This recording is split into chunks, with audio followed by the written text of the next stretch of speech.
Dis-moi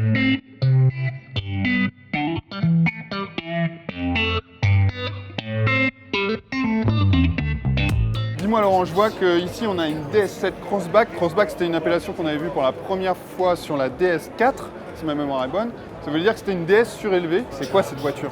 Eh ben, c'est écrit là, c'est simple, c'est le nouveau SUV selon DS, innovation et savoir-faire signé Paris. Et justement là, on est très parisien, puisqu'en ce qui concerne les ambiances à bord, DS parle de Bastille, Rivoli, Faubourg et Opéra. C'est marrant, mais bon, par exemple, il n'y a pas Belleville. Moi, j'aime bien Belleville. Ni Barbès. Voilà. Et en parlant d'intérieur, apparemment, il n'existe toujours pas dans la vraie vie. En tout cas, on ne le verra pas aujourd'hui, ça c'est sûr. En revanche, on sait malgré tout quelque chose sur cette voiture. Par exemple, sa gamme de motorisation. Il y aura dans un premier temps des moteurs essence, le 1,2 litre PureTech, le 3 cylindres de 130 chevaux, et également les 1,6 litre THP en 180 et 225 chevaux.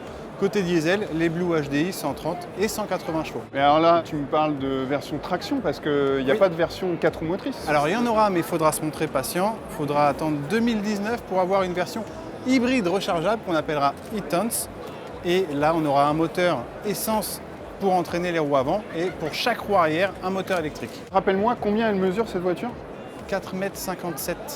D'accord, c'est censé normalement concurrencer quoi? C'est difficile de la situer parce que c'est plus proche en termes de gabarit d'un Q5, mais côté prix, il faudra plutôt viser aux alentours du Q3 puisque on estime son prix de base à 32 000 € environ.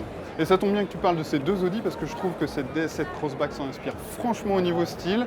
La calandre trapézoïdale, toujours les phares à l'avant, les feux un petit peu et la découpe du haillon à l'arrière, c'est incroyable, on dirait une Audi Q5. On jurait une Audi, heureusement il y a quelques petites touches d'originalité comme ces feux arrière à écailles, mais globalement c'est à se demander si la recette pour séduire dans l'univers du premium, c'est peut-être de faire comme Audi.